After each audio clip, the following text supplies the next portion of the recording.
Keith Krueger, CEO of CoSN. Obviously, things have been rapidly changing as the public health crisis around COVID-19 continues to change and evolve. We also at CoSN are evolving and adapting to the situation.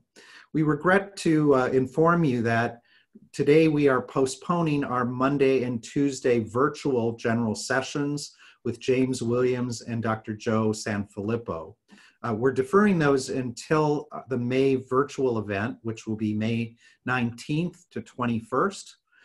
We will, however, go ahead this Wednesday from 1 to 2 p.m. East Coast with Amber Case, as we planned and announced last week.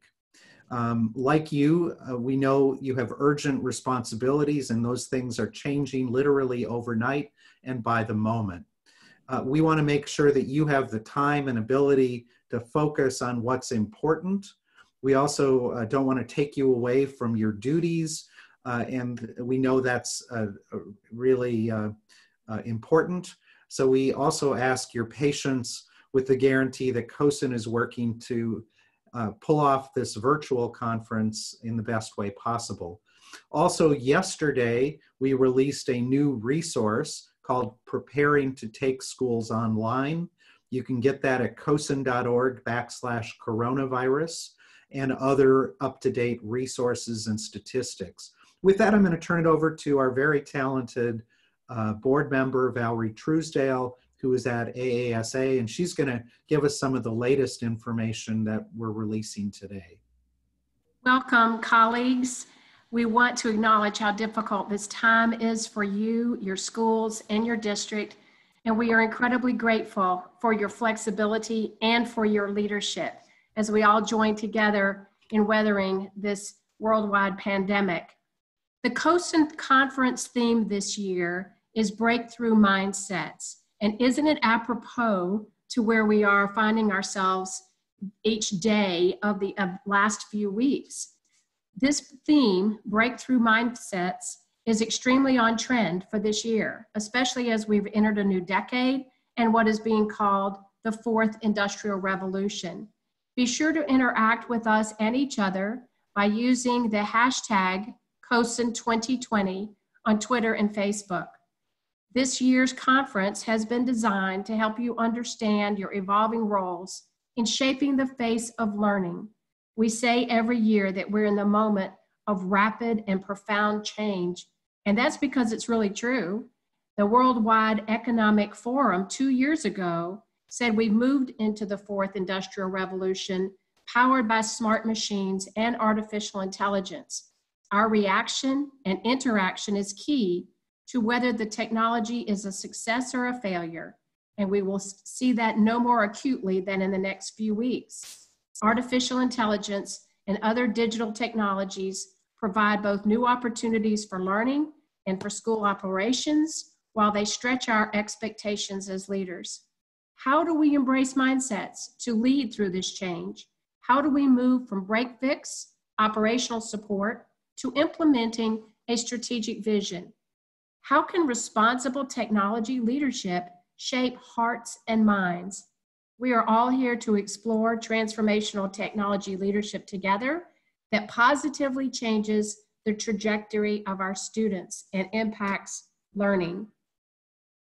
Though we are moving into a virtual meeting on May 19 through 21, we want to give a sneak preview of results of the State of EdTech Leadership in 2020, our annual IT survey, specifically as it relates to our readiness for online learning in a coronavirus COVID-19 era. It is our 8th annual survey and was made possible by the EdFi Alliance and CDW-G, conducted in partnership with MDR, Forecast 5, and AASA. The full results will be released later this spring. Districts are making progress. More districts are meeting the Federal Communications Commissioners, the FCC, goal of 1 Gbps per 1,000 students, with a majority of both urban and rural districts hitting the 1 Gbps benchmark in all their schools. Nearly half of districts report one-to-one environments. A quarter of districts support 2 devices per student. Digital equity remains a priority for nearly every IT leader, 96% according to our survey, virtually the same as prior years' 95%. However, the degree to which it is a priority has increased year over year, with a majority now rating digital equity very or extremely important. Half of our districts employ strategies for increasing student access to broadband outside of school. However, only 10% of districts provide free or subsidized home internet access for low-income families, and even fewer, 4%, provide free or subsidized wireless access to the community. While these strategies are important in normal times, they may be challenging to expand in the current COVID-19 crisis. For example, the most common strategy used by 24% of districts is providing loaner hotspots. With the current need to deliver learning online, these types of programs need to be expanded. 19% of districts working with the community to provide Wi-Fi hotspots will have a problem. That solution might be unworkable as libraries and businesses are shutting their doors to implement social distancing protocols. One innovative strategy of putting Wi-Fi on school buses is used by 8% of districts. However, that is not an effective solution when students are not traveling on school buses during this pandemic. This doesn't mean we shouldn't do these digital equity strategies, but the pandemic has unique requirements requiring thoughtful implementation to meet the urgent needs. The biggest finding of the forthcoming survey is that cybersecurity continues to be the #1 priority for IT leaders. This high ranking aligns with other survey results that show the vast majority of districts, 90%, have put resources in place for monitoring security. As districts expand the use of online tools for remote learning, cybersecurity concerns will expand as well. Stay tuned in the coming weeks when we will release the full survey. These statistics that we just mentioned will be immediately updated at CoSN.org/coronavirus. Keith, back to you.